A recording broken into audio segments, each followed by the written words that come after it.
We're back after a week off and a much needed week off after losing to Ohio. Uh, the three of us are all busy, so we just the other day started tearing into this week's game, and it's going to be probably a brief summary of Akron, some XFL news, and talking a lot about Ohio and how we feel after that game. So let me kick it off with and see if Zach and Matt agree with me. I don't feel nearly as bad about Ohio as I did last week. Like that loss was a gut punch and a half because it was Ohio, because it was winnable, and because there were a few decisions along the way. I guess like every football game that's close, there's a few decisions along the way which could have altered. But am I nuts? Am I right? Just wearing blue glasses here, Matt. I'm probably not the best person to go to first on this because I can't even remember what I was doing. But I did not get to watch the Ohio game. I cannot remember what was going on in my life. But Wait, you didn't watch the game? No. There's a pattern. I cannot remember. I can't remember if I just lost the television or what. Yeah. You didn't watch Liberty. No. You didn't watch Ohio. I watched. You missed the second half of Penn State. Yeah, I did watch all of Miami. Okay. No, you're lucky. I can't remember if I was just home and decided that I didn't care, which feels wrong, but I can't remember. No. Anyway, in the moment, without having watched it and just kind of seeing Bull Run Back channel chats that came up, in the moment, I said, hey, preseason, I don't think you could have found someone who would have picked us over Ohio to make the MAC championship game. One-on-one, funny things happen. Did you pick us to make the MAC championship game? I picked us to win the game. To win the game. I think it was the consensus that Ohio was the better team. And my instant reaction, having not watched the game at all, was that I got to figure this out. Was that you take the presumptive division winner into overtime. That to me tells me that this team, once again, for the fourth or fifth time this season, I've learned that this team is better than I thought they were in August. And I'm still at that point with this team, especially given how much senior stuff they've lost. I feel like I'm rehashing the same stuff week to week now, but to me, that's an encouraging showing. It shows that they can play with the top of the conference, which is what I hope for from all of our teams across the department. It's what we get out of women's basketball, even in a down year for them. They put their best game together, they can beat anyone. And some years they get hot in March and they do that. Some years they don't. If we have a football team that even in this down year with so much turnover can play a good game and compete with a team that's considered in the top tier of the conference, I feel all right about that. Matt, you're looking at this with the eyes of someone who's been a UB football fan for a long time. Well, that's you have cut me off just a minute early because I immediately remembered this game against Northern Illinois from I don't even know when, 2012, 11, 10, 2010, I think it was. The extra point game. It's the same thing. And back then we said, oh, we're in the middle of a crummy year. And this was great. You know what? Yeah, they missed the extra point, but like, hey, hell of a showing. And this year we're in the middle of a less crummy year. And it still kind of feels that way. I just think for this team with this much turnover, and there's a point this year where I need to stop saying this. I recognize that. I right now am fine with moral victories. It's probably not the right thing to say, but it's genuinely where I'm at. And I consider this a moral victory for me, at least, maybe not for the team. I think if we lose by 3 in regulation, I agree with you a lot on the moral victoryness of it. You should cut the screen back to all three of us. No one wants to see me. You're the face. All right. I think, Matt, if we lose by 3 in regulation, I kind of maybe agree with you. It's like, look, we can play with anybody.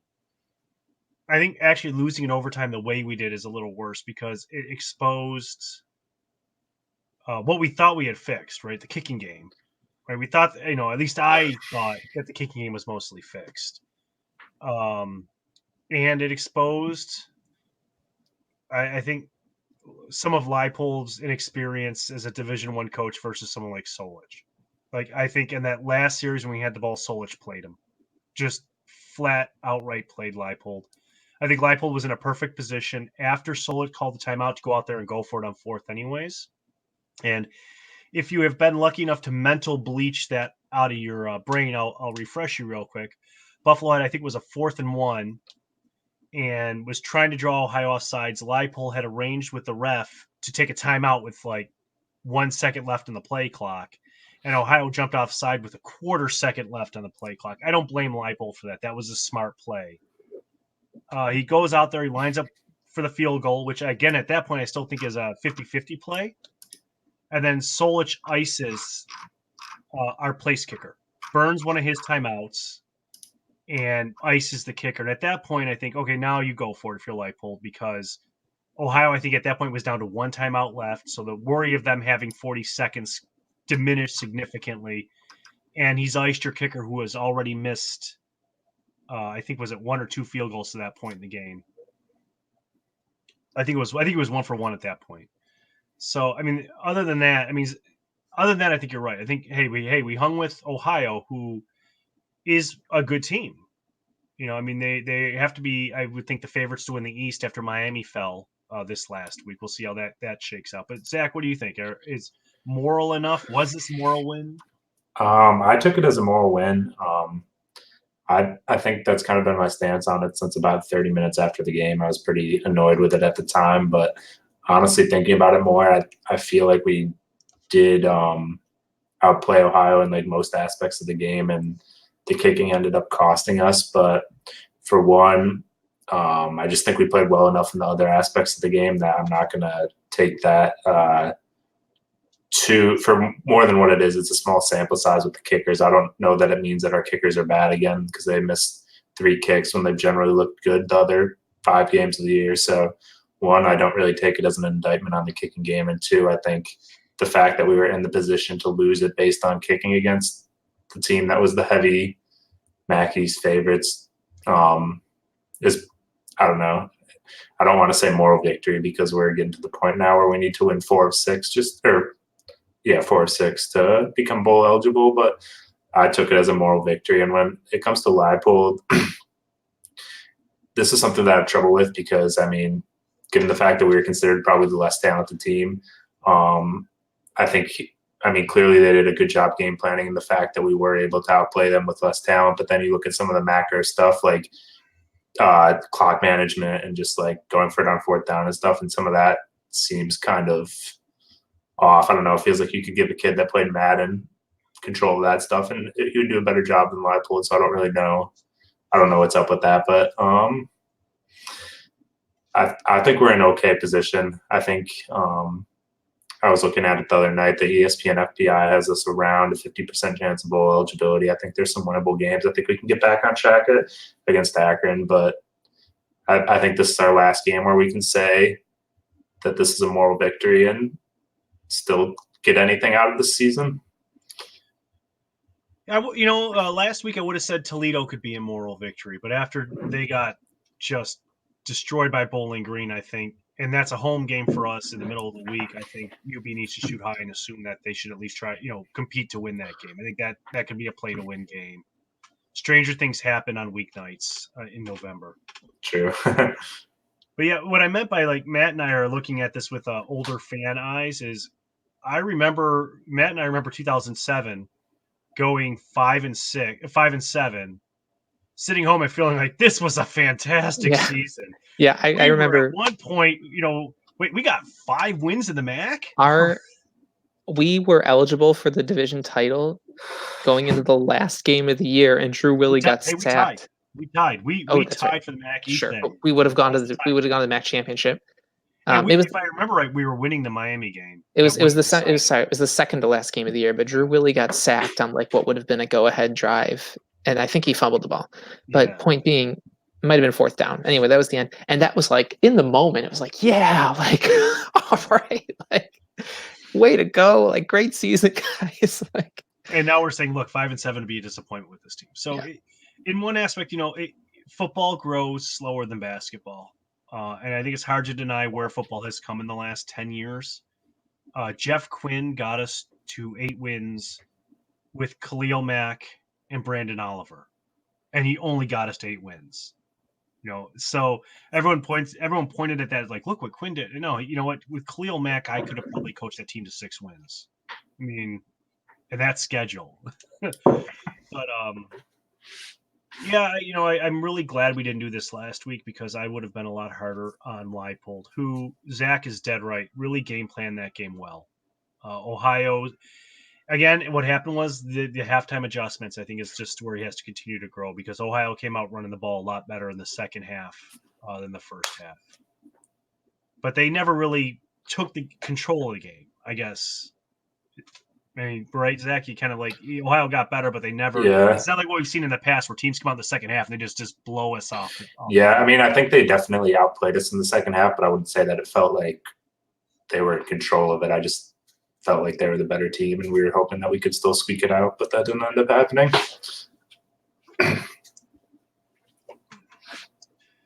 So yeah, that's Ohio. I mean, it's too bad because a win there. I'm not going to say if we lost out after beating Ohio and Temple, I'd be happy. But I'd be happier at 3-8, at 3-9 with Ohio and Temple than I will be at 5-7 without them. Well, I gotta say that Temple win just looks better and better. It does, yeah. If you don't follow, if you just follow Buffalo, you're awesome. But Temple is having themselves a heck of a season. We're their only loss at this point, I think. Right? I mean, was it in the Bull Run chat that was it Zach that you were saying that might be the max best win? Yeah, I think it is. Close. They got two top 25 wins this year. Yeah, you beat Illinois, but I think after this win last week, I wonder if they were getting votes. I'm sure one of you is a little more fluent with that than I am, but I'll pull it up. They were getting votes before it. I don't know if they were getting votes before we last week. Yeah. They're unofficially 28th. Yeah. In between Ohio State and Wake Forest. So Iowa State, excuse me. Yeah. Yeah. Key distinction. So if they finish the season ranked, I think that'll be the first time we've beat a team that finished the season ranked. Did Ball State drop all the way out after losing to us? Well, they lost us, and then they lost their bowl game. That's right. And I think they finished non-ranked because of that. That's right. Yes. Remember, they got killed in their bowl game too. Yeah. Not like where we kind of got beat in a close-ish one last year. Ball State just got annihilated. Yeah. All right, so that's what this is what a review a week after the game sounds like. I think a lot of people there were quite a few people on Twitter who went overboard on Leipold. So I can definitely find fault with some of the things Leipold pulled in the Ohio game, but get some balance, people. Just get some balance. He's playing. I'll say turnover so Matt doesn't have to. He's playing having lost. Well, one of the top 12 quarterbacks in the XFL. And he lost a clutch of really good receivers who are doing well at other schools right now. KJ Osborne and Tyler Mabry are not, sitting on benches in Power 5 conferences. They're huge contributors. Anthony Johnson's on a practice squad. He lost Khalil Hodge, who hasn't done much, who hasn't done anything since he graduated. But I mean, the man was a monster. I didn't see anything about him in the XFL, but I wonder if he got a shot there. I wonder if he was even looking. I don't even know if he was in the. Yeah, I don't know either. A lot of the guys in that draft seem to be either regional guys or guys who are looking to crack into the NFL. I saw O'Hagan went to the Giants. I know he's out from that, or not the Giants, the New York. What are they called? O'Hagan's on the DC Defenders with Tyree. Oh, is O'Hagan on the DC Defenders? I'm thinking of Kling. Kling is everyone except for Kling. Shum signed to Tampa Bay. Anyways, we lost a ton of talent. We really played the hard part of our schedule to this point. If you look at it, Miami defied my expectations and played pretty decently the first half of the year. Matt called it. Miami's a good team. Ohio is a good team. They took NIU. I mean, they lost NIU, but that's a game that they really kind of choked away at the end. They're probably still favorites to win the East. I hope their MAC championship drought continues, but we'll see. Liberty has been a lot better since their coach is back from the hospital. Penn State is Penn State. We've played, our losses have come to good teams. So now we're going to start our back nine of the season against some really bad teams. And let's talk Akron. Now, Zach had the unenviable task of trying to do an opponent preview on, quite honestly, one of the worst football teams I've ever seen. I can't And how long have you been watching Buffalo football? I've been watching Buffalo football intently since Turner Gill was hired. Yeah, so you've seen 3 2-10 seasons? I would say this year's Akron team rivals Quinn's 2010 team. Okay. So Like- we're still the early, or whoever was before Halfer, that like 1999, the late Drew Haddad years. That would have been before your I time. didn't watch those. So I said I know, have but never seen. No, I know. I'm going even. I'm sure I also, those of you, if Conrad were still with us, or Brand, or someone who had been around for a really long time, Matt, you've been watching forever. They can look back at the pre. Well, I didn't watch week in and week out before Gil, but I remember those games, those teams, and I also realized today that like I've become one of those people who like is always pulling back to, like when Sean Smiley hit that buzzer beater against St. Peter's, like we don't even play a school like Remember St. when Peter's. Chubby Napoleon Dynamite missed the free throw? But that actually came after, we were like, I'm like referencing people like Dave Barnett, and it's like, I just need to get over this. Yeah, Akron is bad. Akron's bad. So here I pulled up a graphic. You're gonna see. Hey, look what Tim can do. They don't rank in the top. There's one category where they rank in the top 50, which is penalty yards against them. So to quote someone, to quote who said that, Matt, at the press conference, they don't beat themselves with penalties. That's about all you can say about them. But I mean, it's not like they're number one in the league. They're tied for 48th. That was for context. That was Sean McDermott talking about the Miami Dolphins. Oh, the Dolphins. So that's the company that Akron is keeping right now. Akron is the Miami Dolphins of college football right now. I'm a Dolphins fan, so it's a rough time. Zach, so is it an accurate quote, though? Yeah, I haven't seen Akron play yet, but just brushing up on them, it seems like that. Although I give them credit because they're 129 out of 30 in some of the rankings, so 130. So they're doing better than the Dolphins. I think the Dolphins are like dead last and everything. Well, yeah. So here's Akron. Total offense 120th. All right. So there's 10 teams worse than Akron. Rushing offense 130th, which is the worst. This is the worst rushing team right now in college football. Their passing offense is 58, but I'm only assuming that's because they can't run. And they're down a lot. Yeah, they're throwing the ball because they're down a lot. Scoring offense 129th. They score about 2 touchdowns a game. Total defense 440 yards. Yikes! You can tell I've prepared. Yeah, man, we can still see over there in the corner reading. The turnover margin, they are minus 1.33, which might not sound terrible, but it is 127th in the league and means they're minus what? Matt did the math, minus 8 on the year or something like that. Yeah. Minus 8, yeah. Let's see. They're top 100 in their fourth down conversion, so look out in fourth downs. Their red zone defense is 81st. Now that's interesting because that's a place where Buffalo has kind of struggled. Like their UB has had a lot of drives break down. Penalty yards. I mean, basically bottom of everything. And where they're not the bottom because they're always behind or why it's a small sample size or something like fourth downs. Yeah. Yeah. So now again, I remember Jeff Quinn's team losing to Akron to end the season, and that Akron team seemed almost as bad as this one. So I never ever look at a football game and say, yeah, we're going to win this. Maybe last year's Bulls against Akron, I'd say that, but we definitely should win this. We should. So Zach, so other than my lazy number throwing up, what did you see reviewing Akron? Anything in particular? Anything to worry about? Anything to not worry about? Not really. I don't know if there's anything to really worry about.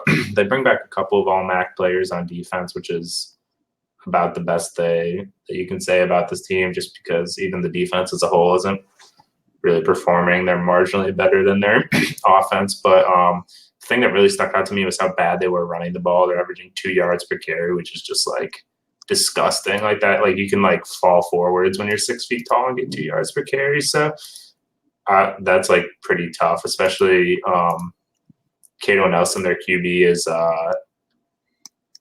their leading rusher, despite the fact that their offensive line has given up 26 sacks, which we've talked about, counts against your rushing yards in college. So, like, the fact that he's still their leading rusher, with 26 guaranteed negative rushes. I don't know. That's probably the big thing that stuck out to me when I looked at it. I think it's really just their offensive line is like very bad, which I think is going to be fun because I've been high on our front seven the whole year, so I think they're going to be causing some trouble.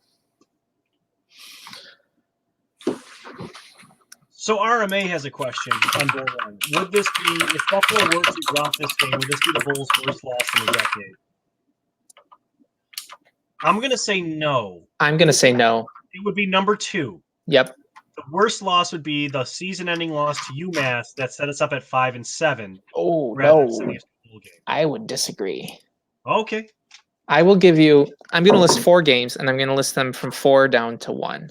That's countdown, people. Well, I came up with 2 very quickly, and then you reminded me of that UMass one, which was brutal. I would say number 4 is the Akron game in 2010, when it was still like middle of the season like this, and we were on our way to 2-10, but we said, "Oh my God, we couldn't even beat Akron." On the way to that 2-10 season. Number 3 would be that UMass game, which number 3 really sucked. This would be number 2, and number 1 would be the Albany game. Like, yeah, that was going to be the one I said too. I don't care about the Grant Rohawk, Tyree being in a freshman situation. That's just going to be number 1 for me without any. No, that's fair. That one, I had managed to blank that out of my mind. I need to drink those dead again. Thanks, man. I'm very sorry, Tim. Yeah, so I was looking at. That being said, I kind of agree with Matt now. I would Albany worst. UMass this would second, be 2. This would check in at 3rd. No, I'm saying this would be 2. UMass would be 3rd. See, I think UMass is 3rd just because the cost of the UMass game was, 1, it was UMass. Yeah. And and it was at home, and it was the last game of the season, and it cost us a bowl. And it was an ugly game, if I remember right. Like, it was not like it felt like all the games that I think it was on. Sorry. All the games like that month were ugly. Yeah, go ahead. I think if I remember correctly, that game was like Black Friday, so there was like nobody there because of Thanksgiving, and it was like pouring, and it was just like such a. Yeah, there were like dirty hits too. I remember I think one of the UMass players like really cracked down. I remember who it was. I thought that might have been a different season. That was one of our receivers, and I thought it was earlier in the year. Who's our receiver who couldn't catch anything till his senior year, and then he was our leading receiver. That would be Rivers, wasn't it? Yes. I think that was a different season, because I felt like that hit happened. Season. No, you're thinking of. I know who you're thinking of, but for the life of me, it's killing me. I can't remember who it was. He was. I think the hit that you're talking about happened in October in a different season. Okay. Because it was. I think that was the game where Khalil Mack threw it, like literally threw the offensive. We hate UMass. We can go with that.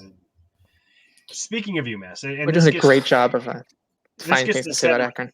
Zach, who's the best team that Akron has played this year? I think maybe like Illinois off the top of my head. 1 second.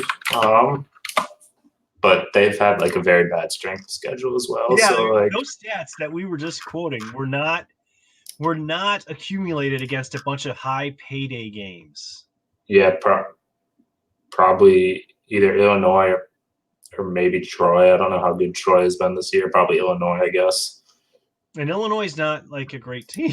So. Illinois is like a tier above Rutgers in the Big Ten. Yeah, basically. Illinois, if you rank the Big Ten from, they got 14 teams now, 0 to 14. Illinois is probably in that 9 to 12 area. Closer to 12, I'd even guess, probably. Doesn't matter after 9. Yeah, true. So, yeah, it's not like they're out here with... UMass go away. The Albany go away, Matt.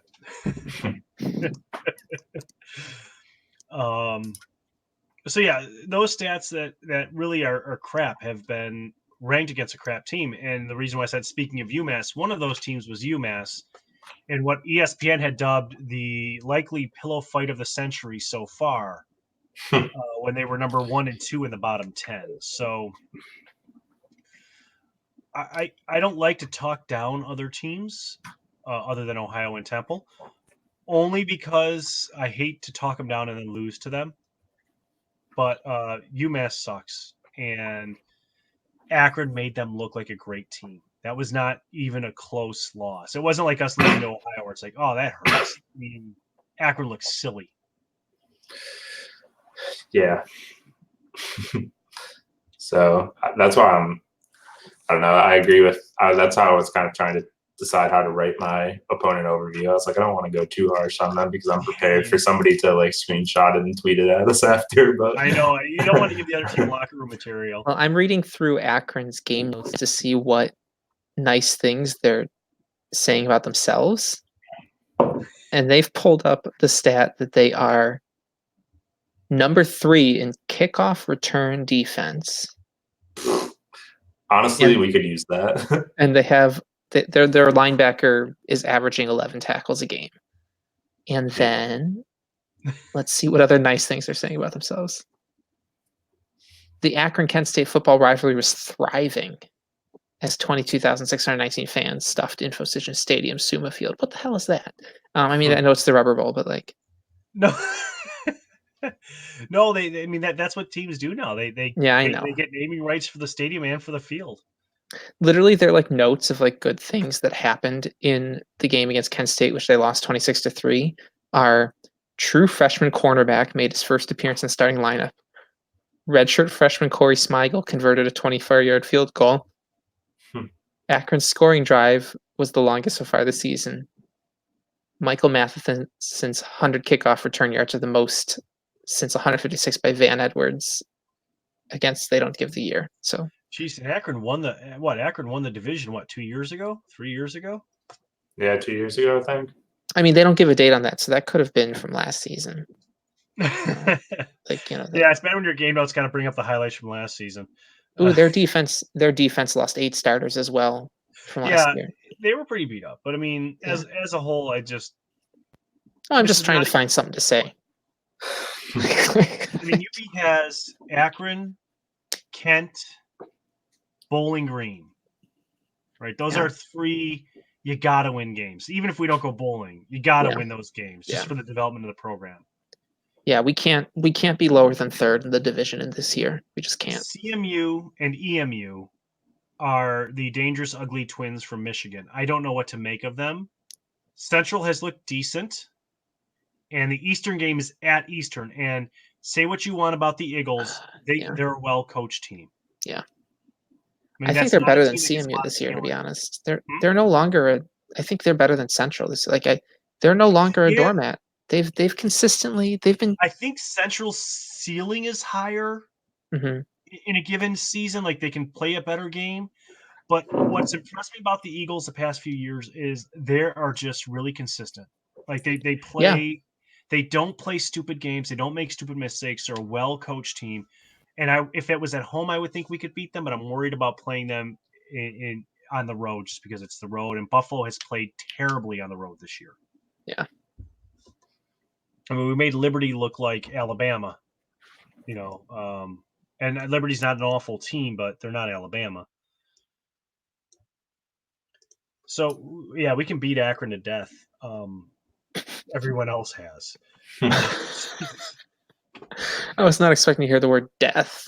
I kind of at the topic. I should have phrased it somewhat differently.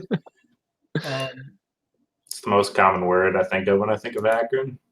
That's true. I think rubber, but then it's all the same.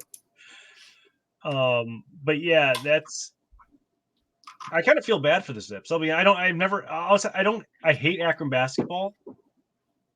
I've never really hated Akron football. I just don't really care about them too much. And, we all know what it's like to have those seasons. I mean, maybe not this season, but, Akron could be winless this year.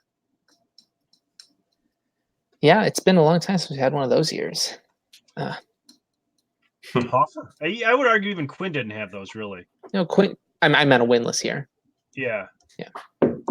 No, Quinn's 2-10 season just felt like wasted. It didn't feel like the talent wasn't there. Like I think Akron fans should feel, if I'm being quite honest. Quinn's seasons just felt like, well, I mean, we used to call it Quinnishing. You know, I mean, that was just the it's how the games went. He just would make in stupid coaching decisions. We used to on Bull Run have the "What would Jeff Quinn do at halftime" meme that would come up in every game thread, and people are like, I don't know, I'll run the ball at the line 10 more times. I mean, Yeah. say what you want to say about Leipold, he does adjust his game somewhat. Quinn was kind of Yeah. like, okay, Oliver's going to work or it's not. Oh my God. I don't.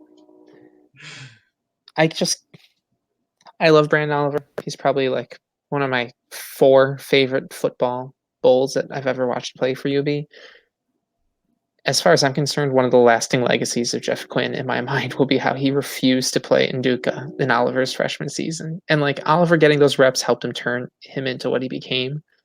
But at the time, you had an experience. Like we were in a 4-year stretch of every year we had some new leading rusher with the last year's guy still on the roster. And I kind of look at it as like Quinn stumbled into the right thing. Yeah. Kind of like he made the wrong choice. See, when Leipold made the choice for Patterson and Marsh last year, we were all like, what the hell? Yeah. You have Hawkins, you have Anderson, you have all these great guys. But within 3 weeks, Patterson and Marks looked like beasts. Yeah. 2000 was at 11. Was that Oliver's freshman year? Or was it 10? 10. Maybe 2010. Yeah. 2010, Oliver was plugging away for what? 2.7, 2.8, Yeah. 2.9 yards per carry. Yeah. It wasn't translating into success, and Nduka looked great. When he got the ball. One game when we had a good running game was against Bowling Green. Yeah. And that was all Ike. Ike fumbled the ball and never saw it again. Yeah. This is hilariously on topic, by the way. You know what? It's been a week off. Akron poisons our mind to talk about bad football. What can you say on Akron? Look, Akron is a team Akron is a program that is systematically broken. You know, they set themselves up to have everything going for them not too long ago. They had a brand new pretty stadium. They hired a big name coach. And they had some success. I mean, they were kind of going the EMU route of being 5, 6, 7 wins a season teams. They had found that stability. They had a bad year or two, and also was it Bowden? Was that the coach? Yeah. I mean, he let personal crap start to fall in. They had to get rid of him, not just because of the performance issue they had that year, but because they started to see off the field stuff too. And their stadium is kind of like an icon for what their football program is. It was this big, pretty thing, and now that stadium's falling apart. You know, they're suing the construction people for that stadium because the cement for the hand things is now crumbling. I don't know if it goes deeper. I don't follow the non-revenue sports well enough to know if it goes deeper for Akron than football. Is it everything but basketball, or if it's just the football program? But it's not being well managed. Honestly, I was just going to say, honestly, Akron, I think overall is like a pretty strong. Like I think they're pretty strong in swimming and diving, and normally in track and field, and they also have like a really good soccer team. So I think it's more just like a football specific thing. You're right, and maybe it's just between Akron and Kent being so close. There's no air to breathe. I mean, we complain about being near the Bills. They're near the Browns and another MAC school. That's got to be awful. Well, I'm also honestly really surprised at how much Ohio State fandom there is in Cleveland, and like maybe that sounds so stupid to everyone listening to this, but like I think it's because Cleveland and Columbus don't compete in any sports. Columbus is hockey but doesn't have baseball, and like Akron and Kent, Ohio State hasn't lost to an in-conference school since Oberlin or like Bethea or something like that in like 1920 or something. And so it's not just Kent State right down the road and the Browns. It's also like, I think Ohio State's got a much stronger presence in Cleveland and Toledo than it does in the southern half of the state. And I think like that has to affect it for them as well. They also don't recruit New York at all, which feels odd. Considering the talent level that they do play with. They have nobody from New York on their roster. And like I rag on Buffalo across all sports for over recruiting New York State rather than trying to get into Southern Ontario or draw from Philadelphia and the Baltimore area more. But like Akron could be a not too far from home destination for people in Western and Central New York. And it's not like they've got tons of talent coming their way from other places. And they've been good. I mean, that's kind of the thing. Yeah. As Zach pointed out, they're good across a lot of other sports. Yeah. And their football program won the division a couple of years ago. So obviously the ceiling is there. So I don't know. New coach this year. You always got to give kind of a mulligan to coaches in their first year or two at a program, especially one that was in the shape Akron's in with losing all those players. But I mean, kind of feels like Akron's the new EMU of the MAC. EMU is not the EMU of the MAC anymore. Yeah.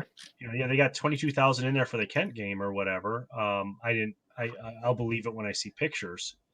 I can believe that just because the Akron Kent thing does really get them riled up. I know their basketball games are normally packed, so I could see 22,000 for football. That doesn't seem too crazy to me, but. So I think Danny White do the press release to me. Maybe if it was like 24,000, I'd believe it. But for some reason, I hear 22,000. I'm always like, yeah, right. Yeah. Danny White, he's doing it everywhere.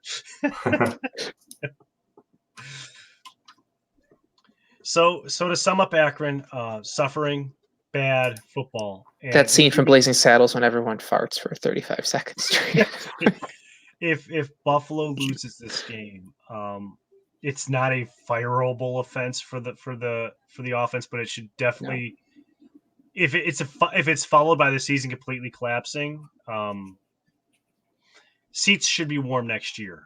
This is a game you have to be able to win this game. Yeah. There are probably high school teams in New York that could at least compete against Akron. I'm not going to say win because I don't want to insult the Akron players. They are all probably awesome players in their own rights. As a team, they're not putting it together. All right, so we still got some time, and I wanted to talk quick about the XFL.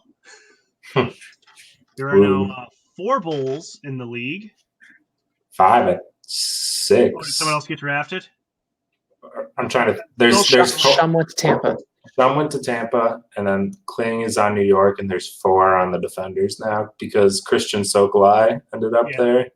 I should have known Shum was going to show up. I didn't even think about it, but it should have occurred to me. Shum is like the world's thirstiest punter. He's just like he really is, and he's not. He's played decently when he was in the NFL. He was not a terrible punter. I think he was right at the tail end of when like net punts of 39 yards were still acceptable, and now kind of everyone expects you to be hitting 43, 44. There's a time when like Brian Mormon for the Bills would hit 40 and be like, oh my gosh, like he's one of the best in the league, and now it's just not. He never got over that threshold of 40. But the man works. The man works damn hard, and he is. He's the hardest working man in punt business, man. He really is the hardest working man, and he is the hardest working punter on the planet. I'm sure if I started a backyard team, he'd hit me up on Twitter about like, do I need a punter? and nothing against it because like man's got to get a job, right? Look, the guy's played on Sundays. There's nothing we can say that will diminish his accomplishments in the least. But it is just amazing. Every time you think like I don't ever expect to see Brandon Oliver's name, like really popping up again. Now I'm sure he might pop up in another league, but I mean, there's several Bills who were there and then it didn't pan out. Like James Starks is done. I mean, he's had his career and he's retired. And I always kind of expect that of Shum. And then every spring or summer, I'll see like, oh, look, he's in camp somewhere. Who's our DL who's like that right now? Damone Harris? Charles Damone. Yeah, like he made the Bucks, and Means was like that Which too. is where Shum played. Yeah, and Means is a little better, but like Means was like that too. It's like, all right. XFL. So good luck to Jake Shum. I mean, that guy is truly an inspiration. And I do not mean that ironically or insultingly in any way. He has something he wants to do. That's what he wants to do in his life, and damn it, he's working hard to make it happen. Good for him. All right, so we got Shum, Sokolai, Jackson, O'Hagan, Kling, and who else? Chuck Harris. Oh, Harris. Okay. Well, Harris makes sense. Mm-hmm. Yeah, he was with the Bears for a while this offseason, like over the summer too. So yeah, so the only guy I kind of wanted to bring up in any kind of detail is Tyree Jackson, of course. He was, if you didn't read the article Bull Run, he was the So the way the draft worked is every XFL team got to pick one quarterback before anything happened. So he was not one of those 8 quarterbacks picked. And then on day one, the first thing they did was skill players, running backs, quarterbacks, receiver draft, offensive skill players. And he was taken in the 7th of 10 rounds, the second quarterback taken by Washington. So I think in terms of him making the roster, I'd be willing to bet he's pretty safe.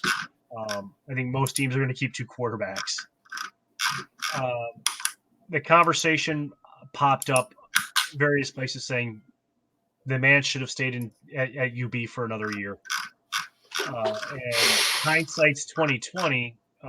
Is that what you guys see with your hindsight? That really it was a mistake for him to leave when he did. I mean, I thought it at the time.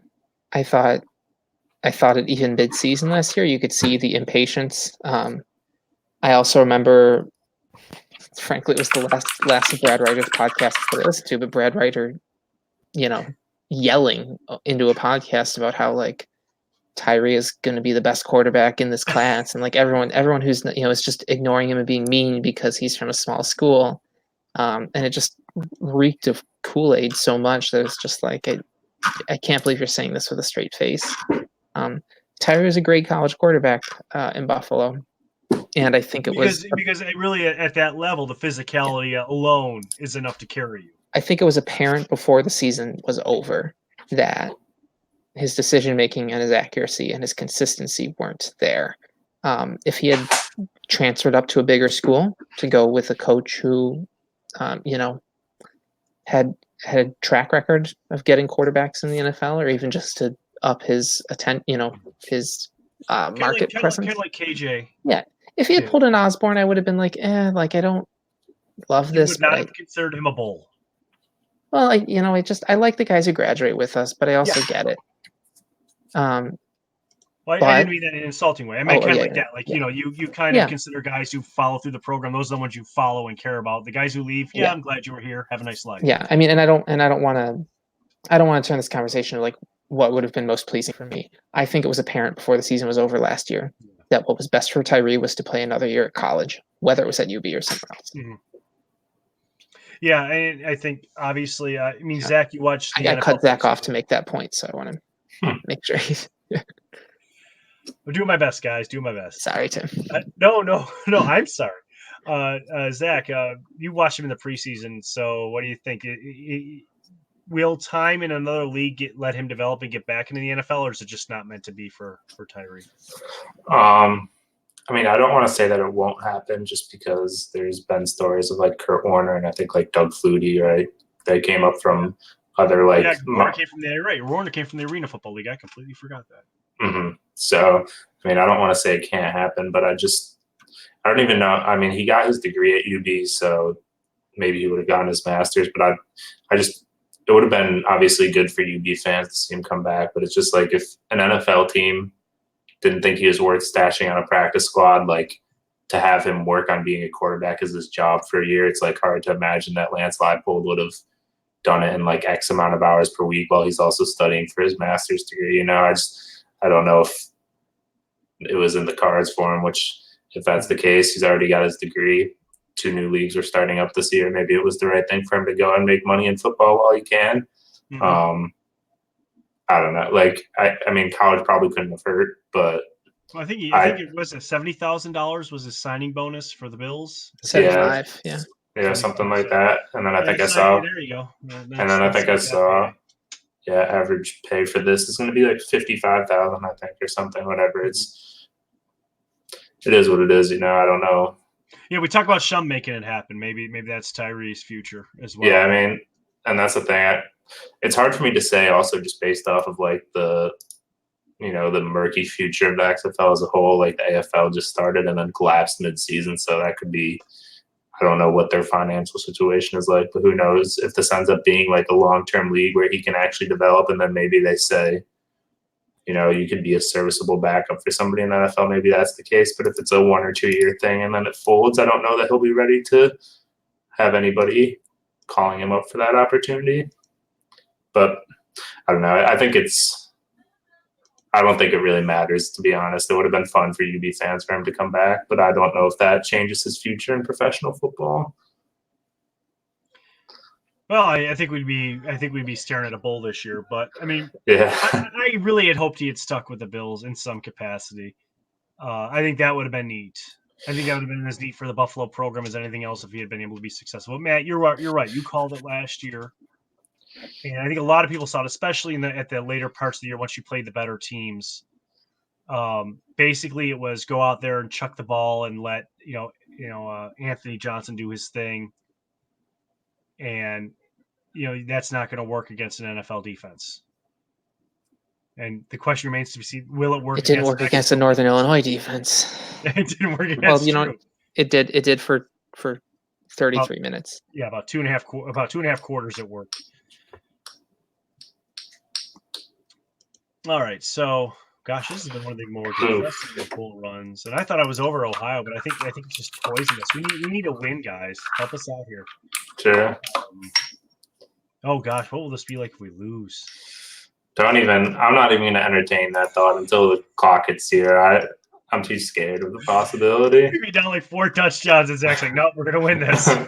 I can't have that in my mind. It's too poisonous. If we lose this, Zach will go back and watch last year's game an hour before the run broadcast. Yeah. What are you guys talking about? Jackson had a great game.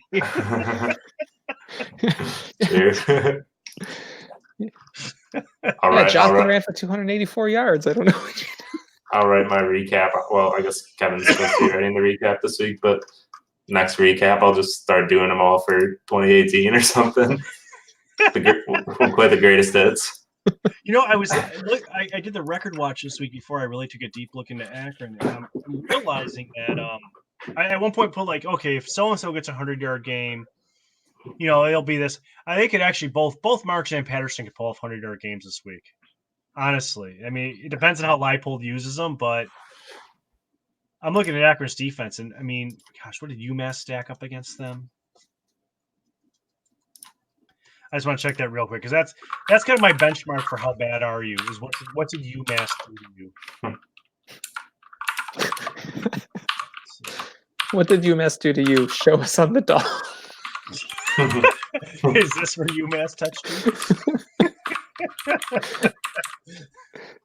I got Family Guy stuff flying around my head right now. All right, UMass ran for 220 yards on them, which is, not mind-blowing rushing numbers, but good. So, yeah, I would think Patterson and Marks should just be able to tee off. Like, just the offensive line should just be able to open stuff up and go. And what I did like, what I saw out of the Ohio game was how they set the offense for Van Treese. Now, Van Treese is listed as the starter. Yeah, but is that me? Sorry. Stupid what? ESPN. I had ESPN on and it started playing like a music. I don't know what to expect from. I'm almost like don't even see the point writing injury reports because the 2 deep has been so unuseful this year. Like it's just a week behind. Actually, there's a lot of changes this week, mostly in the second the depth players. So I'm wondering, do they reflect what happened last week in the game? Because that's what I'm pretty sure they were.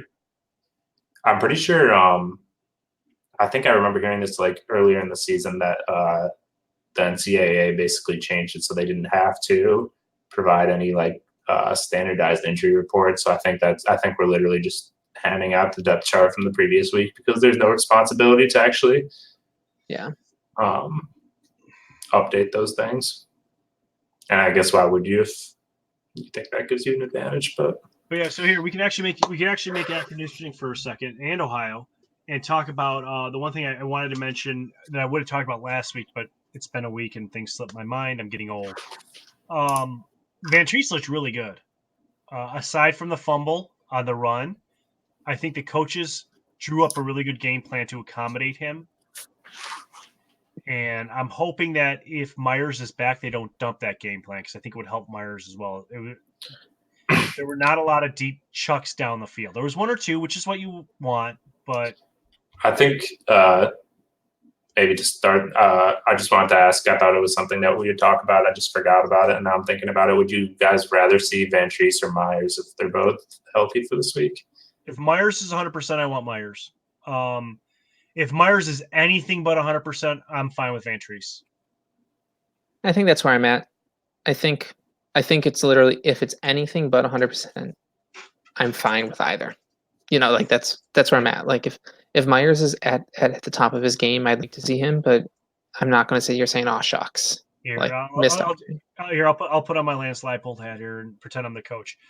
If Myers is like 90%, I play Van Treese, and if the Bulls build up a huge lead, I put Myers in for a series or two just to work out the kinks before next week.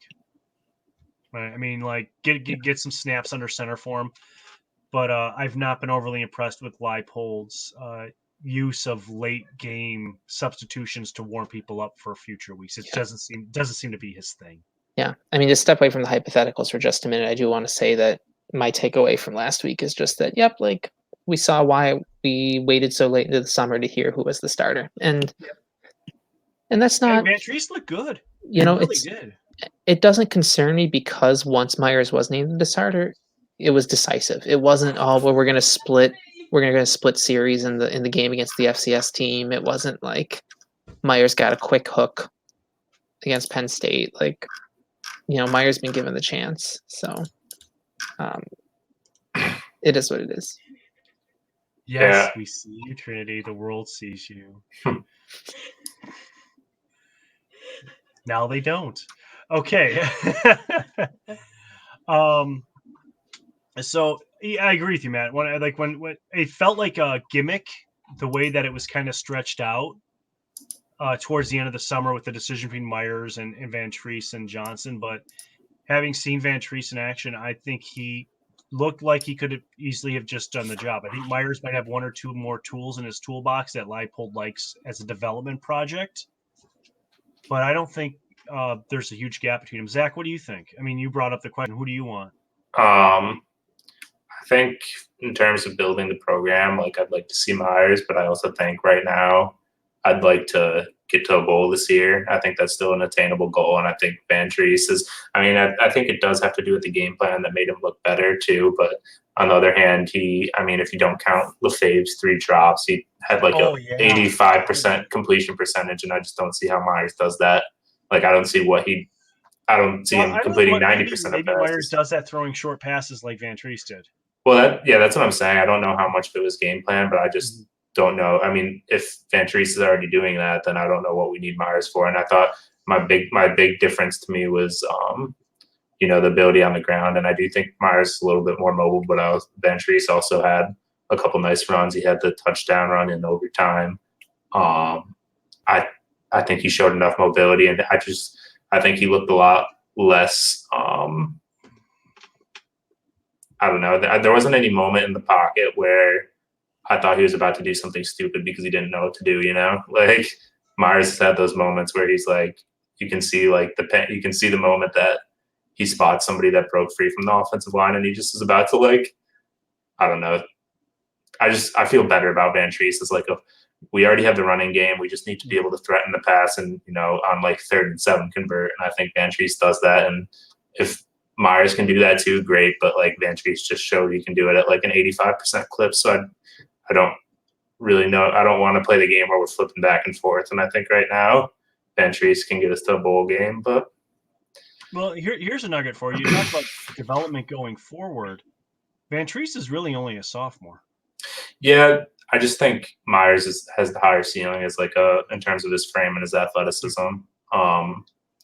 So that's the other aspect of it. But to me, I'd like to see Van Treese get us to a bowl game this season since we have it. I mean, quarterback's the most important position, but it's really only one of 22, and we're going to be returning like 17 starters or something next year. So I think that experience is good for everybody that's going to be coming back next year. So I don't want to see us toss the season away just to try and develop Matt Myers. Well, I don't think you're going to toss the season away no matter who you play against Akron. Well, that's true. Not to crack at him too hard, but I think 90% Myers could win the game if the game plan's good. Yeah, I agree, but that's where I just like if when we're playing Toledo, I think Van Treese is going to be safer, and I don't want to play the game where we're going to Myers and then just kidding, now we're back to Van Treese or something. I agree there. We'll see. If Myers is healthy and he's your guy, go with him. Kind of like Matt said, it was a decisive decision when it was made. It wasn't the wishy-washy thing we got before the Albany game. Damn it, the beer has still not made me forget that. It was gone, Matt. I had it out of my head. I'm really sorry. You can never forget. You can only come.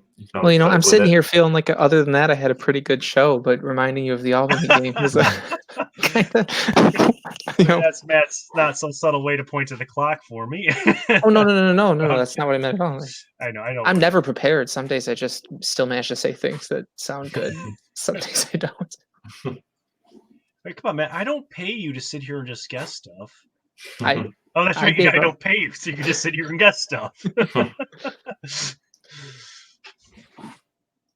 We are what was someone on Twitter called us the laziest blog in SB Nation. Oh, that's right. I did not block them, by the way. The Twitter feed is shared by a lot of people, and no one needs to speak up. This is not a call for accountability. But if you get blocked from Twitter because you're being a bit of I'll own up to it. I did it. I don't. It's just like that.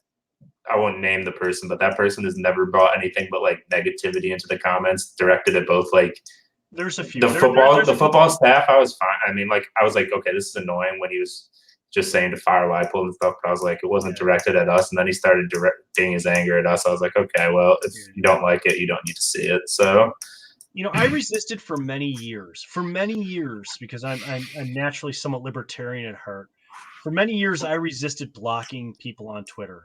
And then last year, towards the end of the year, I blocked a couple people, and wow, did the world get better. Yeah. And I know it makes them angrier than anything. Like any reply you could say to them, they don't really care. They just want to like get their comments off, and when you prevent them from doing that, that makes them angrier than anything. On the Bull Run side, I solved that by just logging into the Bull Run Twitter less, but on the personal side, I block so liberally. Just I don't want to hear from you. Personally, I do as well. But I mean, just like I just on the Bull Run side, there were a couple of people last year who both in our comment sections and on Twitter, acted like children and acted like bad children at that. And so, if they're watching. All right, predictions. Now, who will be bold enough to pick Akron as a winner? Zach? God, I don't want to do that for a multitude of reasons. Zach is the leading person right now among the Bull Run editors in the Brew Peg. I know that's pretty surprising to me, honestly, just because I feel like I've been so crappy lately, man. You've caught me 2 straight bad weeks. I feel like that's just kind of how the season's gone, though. That just like when Brewpeg zigs, the UB Bulls zag, and everybody just gets it wrong, and we're just like, But yeah, okay. Let's see. I'm gonna go 34 to 10 UB. 34. I'm gonna make a note of this in the chat to make sure I can take up the comment later. Yeah, I'm gonna go 34-10.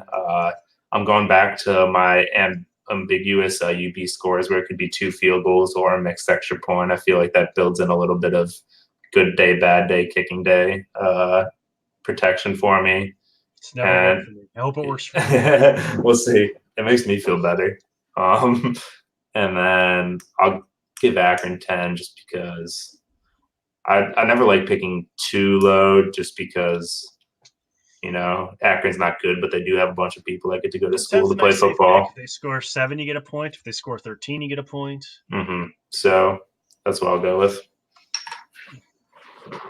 All right. So here, Matt, we'll give you some background. Okay. Points Akron's given up this year. Illinois, 42 points. UAB, 31 points. CMU, 45 points. Troy, 35 points. UMass, 37 points. Kent, 26 points. What will they give up to Buffalo? Yeah, you know, that side of the equation is, I feel, I wouldn't say confident, but I feel a little more comfortable with. I I think the question is less how many points has Akron given up, is how many points can Buffalo score? And I'm kind of unwilling to go above 30 on that until we see it. And hopefully this is the week that we do. But I'm going to put us at 30 for Buffalo scoring. The big question that I have in general is how good is the UB defense? I feel like we've seen some, when we know what Borland brings to the table, I feel like we saw a good scheme. We've seen good schemes at times this year. Certainly against Penn State. I, again, didn't watch the game against Ohio, but I'm pretty pleased with how that shook out. I don't know how the UB defense shakes up. I don't know how much we can glean from the Akron offense, given that they're likely passing a ton. I mean, we know they're bad. But I'm going to take that same strategy of trying not to go too low, but I think my threshold is a little less confident than Zach. So I'm going to go 30-14 for Buffalo 30, Akron 14. And that's just a little bit of uncertainty in the Buffalo offense. I would like to see them score 30 points before I pick them to go over it. A little bit of uncertainty in the Buffalo defense. I just don't really know if we're a team that can really shut down any team below 10 for a whole game. Yeah, I mean, I don't know. We kept Ohio at near there until the very end. 14 through regulation. Yeah, 13 during regulation. Ohio. Well, it's too late now. The die is cast. Written in stone. The is crossed. I said what I said. My thing with our defense is it's almost completely like their state of mind, Matt, is what matters the most. Like when they come out and they are amped, their pursuit is amazing. I mean, it's kind of like the first half, second half Penn State game. Like when they're out there and they're in the zone, like not the zone defense, but when they're mentally in the zone, they're amazing. They are the athleticism of that team is very impressive. Can they get that up for Akron? I mean, if they get that up for Akron, I think 10 points is generous for the Zips. But again, in football, 10 points is one bad play, basically. Offensively, I think just because of the type of offense we're in, I think if honestly, I think if we ran the kind of offense where we ran last year, even with this personnel, if we ran the same offense we ran last year, I think we could score 42 to 49 points in Akron. But Leipold is kind of all in power rushing this year, and I think just because of that, and because we're not, even our rushing is all inside zone read stuff. It's not even sweeps to the outside or trying to get the outside. I think we are somewhat limited in what we'll score. We'll control the clock. I mean, if we're doing a clock brew peg, I'd say out of 60 minutes, we're going to have the ball at least 40 of them. Yeah. Maybe 45. Score-wise, I'm going to say 31 because I'm hedging my bet. Anywhere between 38, 28, and 34, I get a point. 31 for Buffalo. And I'm going to match the 10 for Akron just because I think like one crappy play and they got 7 points. Yeah. Just a couple things that I wanted to add just based on things that you were talking about that I thought of. I think the 30-ish point mark is like a good goal. I think we are capable of scoring more. I just think our offense doesn't permit that many possessions a game. So I think that's kind of why it seems like we're all on that, but I just wanted to say that. And also, I think Matt was talking about, you weren't sure about their passing game. I think I don't know. I'm interested to see our front seven dominated against Ohio, and Akron's line is atrocious. I think they're second most sacks per game or something in the country. So I think our secondary is passable. I think it is the weak spot on our defense, but I don't think that. I'm hoping at least that it doesn't even really come to that just because their quarterback's under so much pressure. I think Rourke was rolling out a lot, trying to make plays happen with his feet, and I think Akron's quarterback can do that a little bit too, but I don't know. I don't think we'll have to worry about that too much, hopefully. Sacks allowed. They are 128th in the NCAA. 4.5 sacks per game. So to back up what Zach said, yeah, they're giving up almost 5 sacks a game to the likes of UMass and Kent. And that's not even counting all. I mean, like, I obviously people know what sacks are, but like when you consider how many more times I'm sure that he was flushed out of the pocket and he threw it away, or whatever, just a bad pass or whatever. I don't know how many times he's going to be getting a clean pocket to sit back and try and pick apart our defense with whatever wide receiving talent they do have. Their passing efficiency is 98th nationally. So, yeah, it could be time. It's been fun watching Ladarius Matt kind of come out of his shell this year a little bit. I mean, he was good last year as a kind of a role support player. This year, he at times is just an absolute wrecking ball. And he's coming up against a line where, honestly, they're kind of primed to let him, be just dominant. So we'll see what he can pull off. So we're all picking a big Buffalo win, and we're hoping we'll all be happy next week. And I think next week we'll probably sneak some basketball in because, ready or not, it's coming. Basketball starts next week, the exhibition against Damon. So, or maybe, yeah, I gotta or is it? Yeah, it is next week. The basket brew peg up this week. Yeah, I can. We'll figure that out. But I got to figure it out. I mean, I think keep an eye on Bull Run. There'll be a basket brew peg. It's going to be separate. It's going to be really low key. It's basically going to be how we do previews for the week and kind of say, hey, go ahead and pick points, and we'll see what happens. Yeah. I hope that we get participation. Okay, 3 things that Tim learned. I'm ready this week. I've been paying attention. I learned that Akron is terrible. Truly terrible. I learned that no amount of beer can erase Albany from my mind. I aim to test that heavily this week. So we'll find out next week if it works. I'm going on a trip, so I will have ample opportunity to be unplugged. So unplugged. I got a couple cases of beer I can throw in the camper as I go. And the third thing I learned is Akron's terrible, just utterly terrible. Every time I thought I plunged the bottom of how bad Akron was, Zach would bring up a stat. I'd go back and look at the page and be like, oh, yeah, they are 130th in the NCAA. All right, guys. Thank you. Thank you all for watching. Matt, Zach, thanks for being here. And have a great week, everyone. Go Bulls.